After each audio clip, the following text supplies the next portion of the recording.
powerful people come from powerful places. I started thinking, if I'm not from like powerful places like IIT or Stanford, am I not powerful? But then these people, they do not say that. Powerful people are born from powerful intentions as well. So I made out that line. If you have like powerful intentions and the good intentions, you're definitely going to be a powerful in this entrepreneurial journey.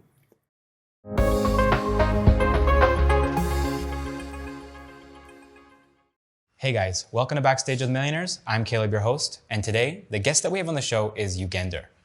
He's the founder of a company called SpaceNOS, and what they've built is an AI-powered module that financial institutions can use to help their customers avoid social engineering fraud. And the reason that I wanted to have you on the show today is because you have essentially hacked your way into entrepreneurship. Unfortunately, the situation here in India, especially if you want to raise funds for your startup, is that you pretty much need to have at least a master's degree, if not a PhD, and ideally you've come from an IIT background, and you have none of these things. You've got your bachelor's, and you went to school. Where did you go to school? It's in BIET Davangere. Okay, where? It's a Tier 2 city.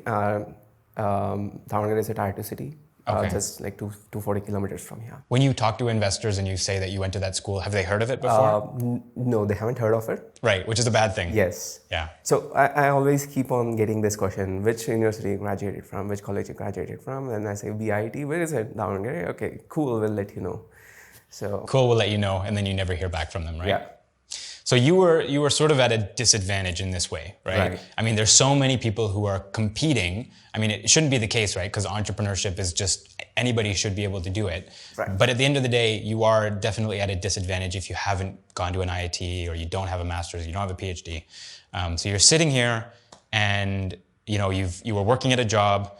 You had about $100 saved up, which Indian rupees would be about like 7,000 rupees, I guess. Right. And you wanted to become an entrepreneur. How did you actually make that a reality with the cards sort of stacked against you? So becoming an entrepreneur is not a spontaneous idea that I had, but from the childhood I kept on dreaming every day. One day I'll be building a big empire of my own business, and that's how that's the spark which was there inside me. And while I was working, I was doing the same job every day. And then one day I woke up and realized, dude, I'm not going any further. It's the same day, and that's not the way I should be. If I am not taking a call right now, I'll not be able to build an empire by the time I retire. So that motivated me to send a resignation letter to my HR, and I came out of my office, and I, being a first generation entrepreneur, I didn't know what to do next. I just had that spirit, I should do it or I should make it out, but I didn't know what to do next. And as you said, I just had like $100 in my hand. I was very bad at saving. I think though, I'm sure there's a lot of people who are in the situation that you were in prior to quitting, right? Where they want to start something of their own. They want to become an entrepreneur, but the difference between you and them is that you did take that first step, right? And that's all it takes. You just have to take that first step. Absolutely. And then the rest is just a matter of, can you hack your way through all of the other challenges that are going to be. Even I was nervous like others, but yet I took a call. I convinced my parents. My mom was like, no, don't do it. This is not your father or our parents or our family is in, and we don't know how to do business. If you're getting into business, it's quite hard to find you a girl and get you married, and it's not the right time. And all your cousins are, at a better position, something like that. It was pretty hard for me to convince her, but later my father pushed me. Okay, you want to do it, do it. You don't have to worry. You don't have to be afraid. And he offered me to give a capital, but I refused it that time because I knew even he had a tougher budget. At that time, we were constructing our new house in Bangalore, and real estate is quite higher side in Bangalore, right? So the first day after all this happened, and the first day of my startup journey, I sat down and started to chalk down two aims. One is not to let my parents know that I have insecurities with the money and the privileges like the college, the degree, the IITs. That will be my first aim. I'll not let them know that I have this insecurities so that they feel confident about me. And the second aim was to make the earn capital as soon as possible for my first startup. Yeah, you really needed to too, because Yes. 7,000 is not a Nothing lot. at all, yes. So I started writing down all the things which I can do to make quick money so that I can build my product from that. And in that list was hackathons was one of the item. And hackathons are majorly like you go to a contest and start building a solution for a company in a day of like 24 hours or 48 hours. And if you win, they are going to give you a sum of some like $5,000 or $10,000 as a reward. So I registered for more than like 15 hackathons on that day, online hackathons, which had prize money of like $5,000, no less than $5,000 to $10,000. And I started building the applications for these hackathons. In the next 15 days, I came up with 12 applications and submitted all these 12 to 12 hackathons. I couldn't submit to 3 other hackathons due to lack of time. Sorry, so were you sleeping at all at during this period of time? I used to sleep for like 2-3 hours. I was so excited that I'm building my first startup and I don't have to take support from anyone that I'm hacking. I was not able to get the sleep, and even then I used to just sleep for 2-3 hours. That's it. And that too when I was feeling hungry and there was nothing to eat at home, like nothing healthy to eat at home, then I go to sleep and wake up like 2-3 hours later and again start working or hacking to build the products. Instead of eating, you were just sleeping to ignore your hunger. Yes, absolutely. So that's all happened for next 15 days. And after submitting, within a month I got the results from the hackathons. And fortunately, I won all of them and made enough capital to run a company for like 1.5 years, 2 years with a full-fledged team. Do you mind if I ask how much you were able to rake in? So it was about 35 lakhs. 35 lakhs. And for someone who's not Indian, what would that be in US dollars? Around $50,000. 50. That's amazing. Yeah. And how many, from the time that you applied for all these hackathons until the time that you won, how much time had passed? It was like 40 days, 45 days. Wow. Like a month and a half. Yeah. That's crazy. Okay. So then what did you do with the money? I just, started making the budget and started assigning it to the departments for my startup and started hiring the team. And that's how I got my first team. And I used to brag this to my mom. Mom, you see, I earn like $50,000 in like 40 days. That's like 8 times of my salary, the first salary, and I already have a salary for my next 8 years. And that's where she got convinced that yeah, I can do something, or there is even though I'm not from a business background or from a premier college, she was the first to believe that I can do. So things went on. We started developing on our first product, which was into it was a platform for brands to run digital word of mouth marketing. At that time, conventional marketing was like the boom for that was falling down, and everyone were getting adopted to the digital marketing. And we came up with one of the sector, like word of mouth marketing. Like it's basically a micro influencer marketing, to be very specific. In the next 6 months, we completed the development, and we brought in few private beta testers. They really loved the product. With the feedback which they gave, we made a whole presentation, and we started to raise investments because we had a capital to sustain for the team, but we do not have capital to keep the servers up and running and for the marketing or bringing in the sales. So we started approaching a lot of investors. In a month of in 2 months, we approached more than 30 plus investors. So one thing I realized after approaching these investors is you got to be from a premier institutes or should have a PhD, or should have a strong financial background or family background. I didn't have any of these.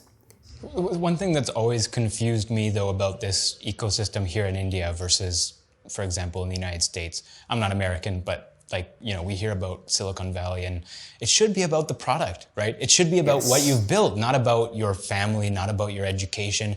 I mean, there's a lot of geniuses out there that didn't go to IITs, right? So why is that something that the investors focus on?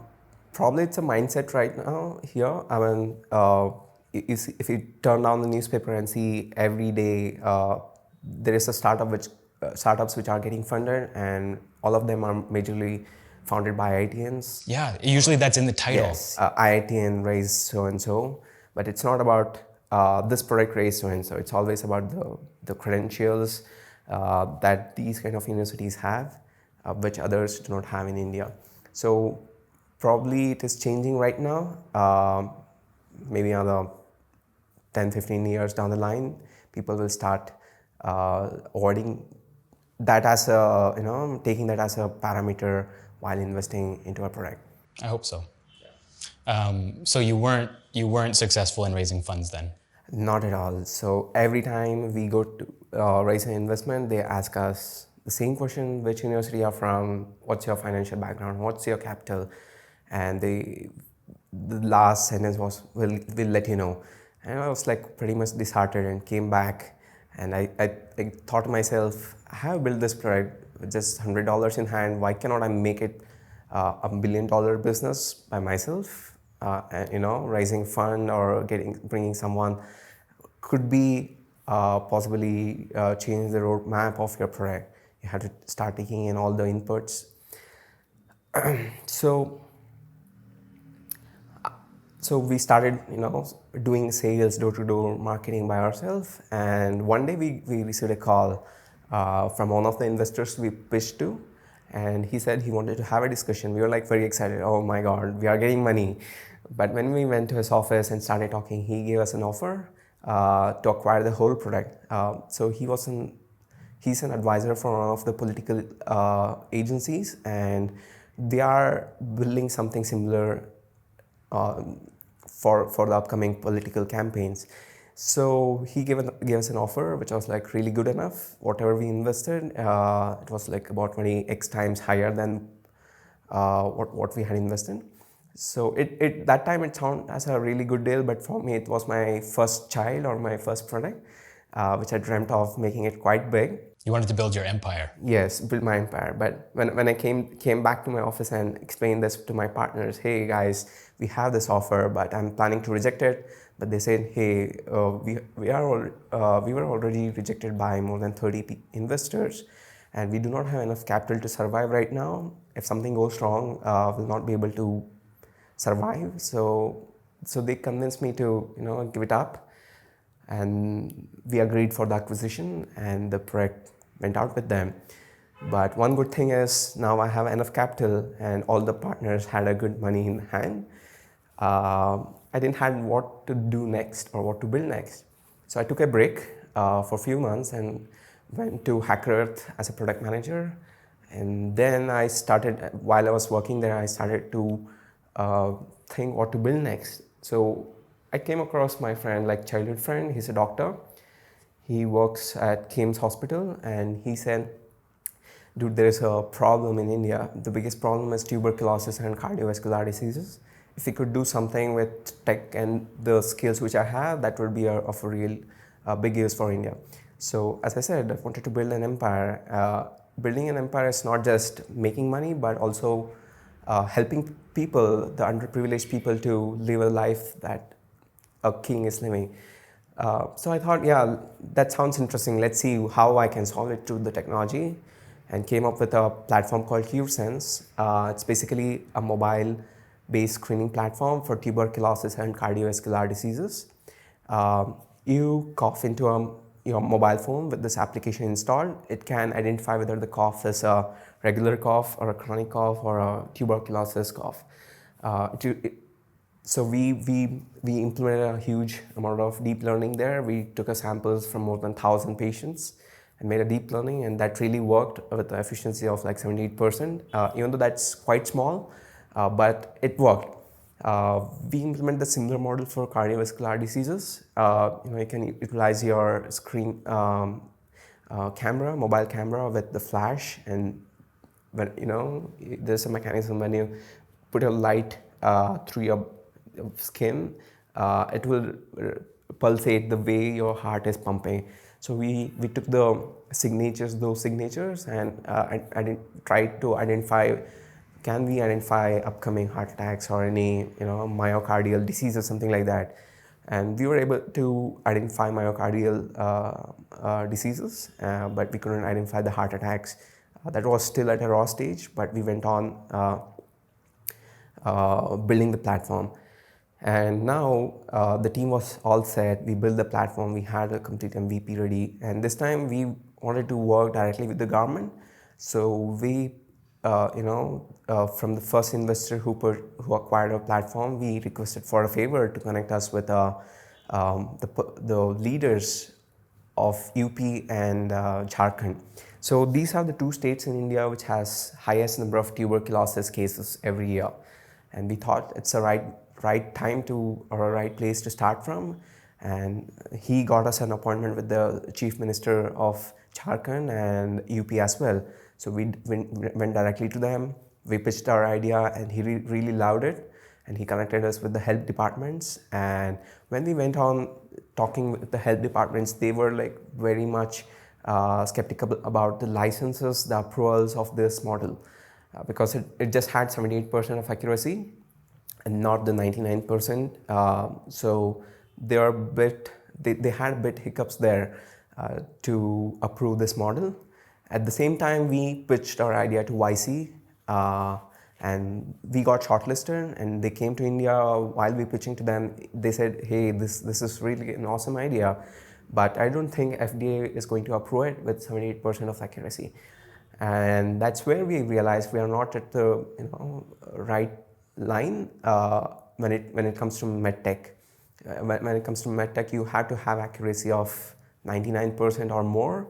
Otherwise, it is going to cause not just a loss with finances, but with the loss of life. Sure, because people are misdiagnosing themselves. Yes, correct. But would you have been able to get it to that point? So we applied for approval as well. We got our approval. We spent a lot of money on that, and that our proposal didn't work, and it got rejected.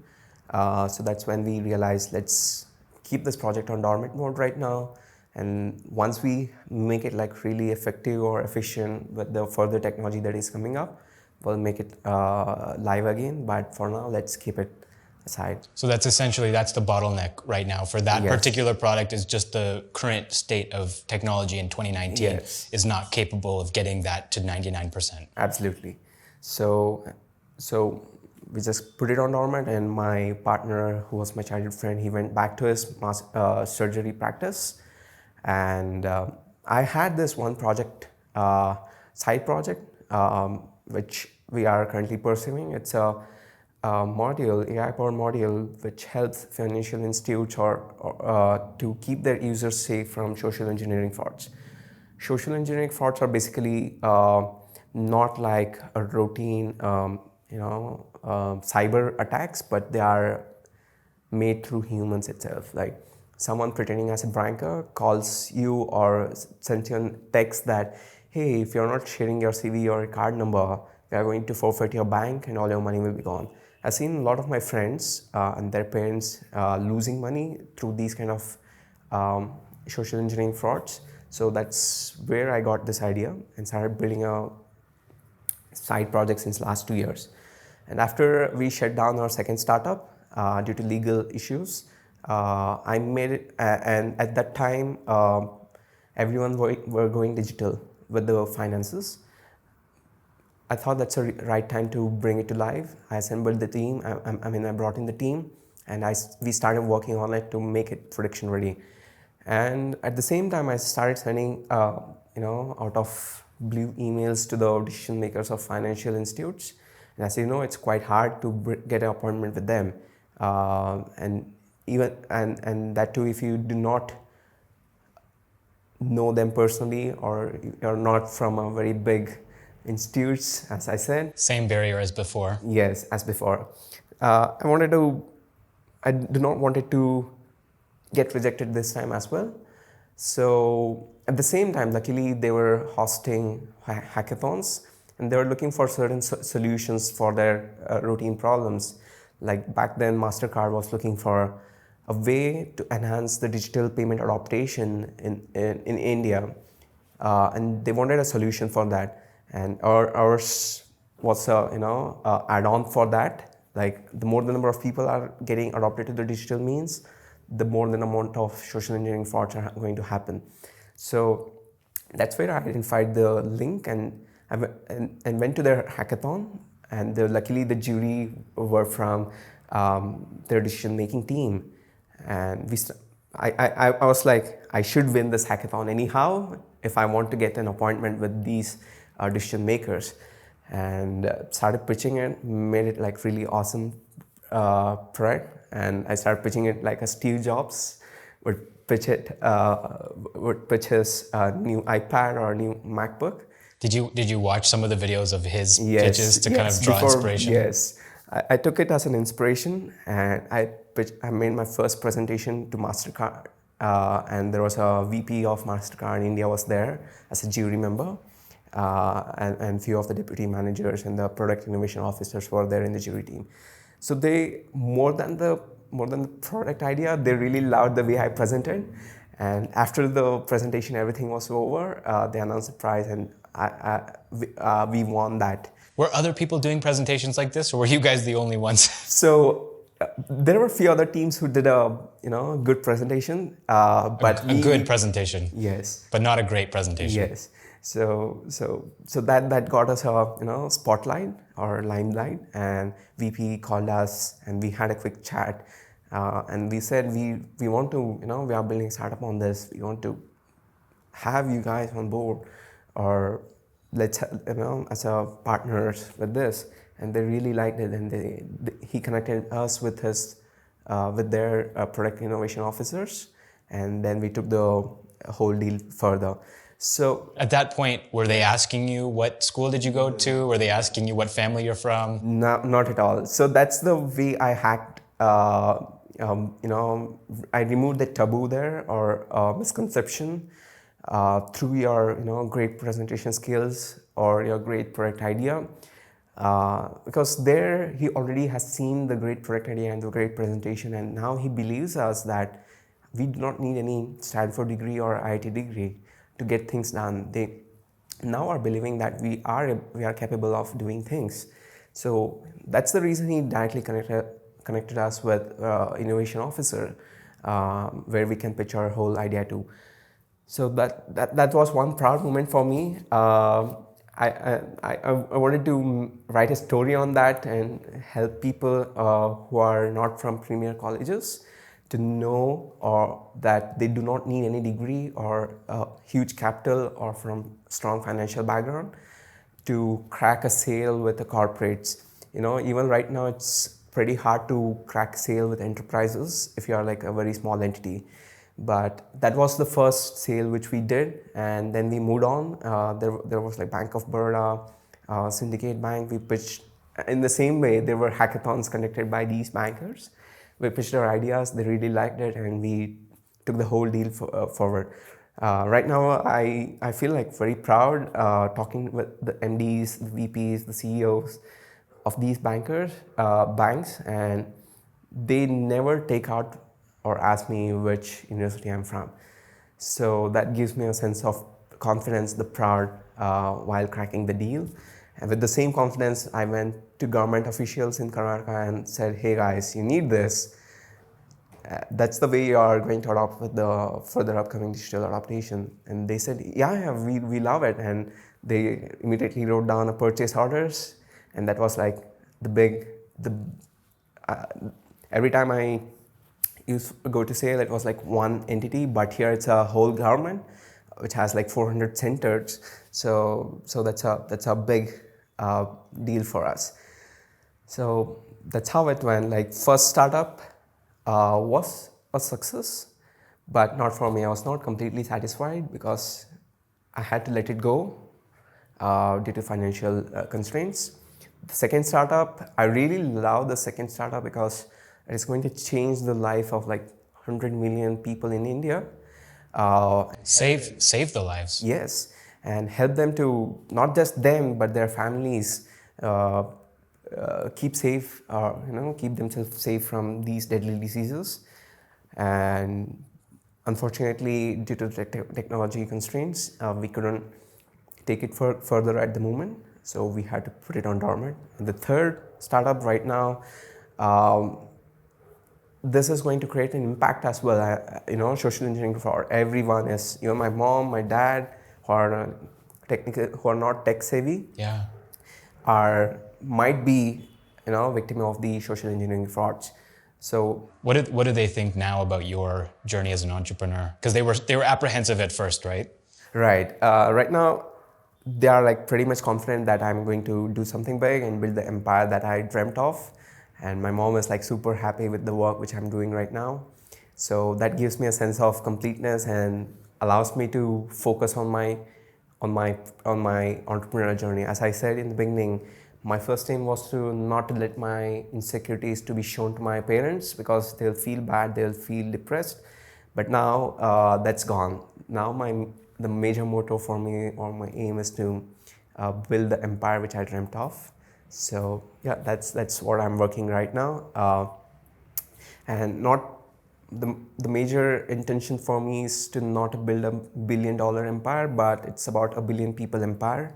Probably many of the entrepreneurs dream of $1 billion, making $1 billion, but for us, for Space Notes, it's about having 1 billion people in your ecosystem and helping them out and giving them the best life, the privilege they deserve, like the way everyone lives, and that makes us complete. That gives me a satisfaction every day when I go back home and go to the bed. And I removed that, the taboo, the misconception from my life that I do not have to own a degree, PhD degree or a master's degree from IIT or Stanford. Now I'm pretty much confident that I can go and pitch to any big investors or any big client and try to crack a deal. So there is a saying, always keep this in mind. Recently I came across this saying like, powerful people come from powerful places. I started thinking, if I'm not from like powerful places like IIT or Stanford, am I not powerful? But then these people, they do not say that. Powerful people are born from powerful intentions as well. So I made out that line. If you have like powerful intentions and the good intentions, you're definitely going to be powerful in this entrepreneurial journey. Well, this is definitely a story that I think a lot of our audience members can learn from, because there's probably a lot of people that are watching these videos who maybe they haven't gone to an IIT, right? Maybe they don't have a master's. Maybe they don't even have a bachelor's. I know that's like, whoa, in India, it's like, whoa, you don't have a bachelor's? Like that's the bare minimum. Yes. But I would argue that it's, you can even be a, what is it, Barvipas, right? You haven't even finished your here in India, it's called is it secondary school? Yes. Your 11th and 12th? Plus 1, plus 2. Yeah, plus 1, plus 2, exactly, right? It's all about, you don't need to be from a powerful place. You just have to have powerful intentions. You have to be strong-willed, and you have to sort of know how to circumnavigate some of those restrictions that society here is putting on you. Whether it's the VCs, whether it's your fellow entrepreneurs who are shaking their heads, no, you haven't finished your schooling, you're not going to make it, right? But you can. It's just a matter of finding a way. You have to sort of hack your way in to entrepreneurship. So if you guys enjoyed watching this video and you have any questions, would love it if you could leave those down below as a comment. And also, if you know of anybody who you think would be inspired by this story, would love it if you could share it with them. Thank you so much for watching, and thank you so much for coming on the show. Definitely. All right, now you're going to go have your biryani, right? Yes. Would you like to join? Maybe I will. Sure, let's go. Shall we go? Yeah. That wasn't planned, by the way. It comes across as like we planned it in advance. Acha.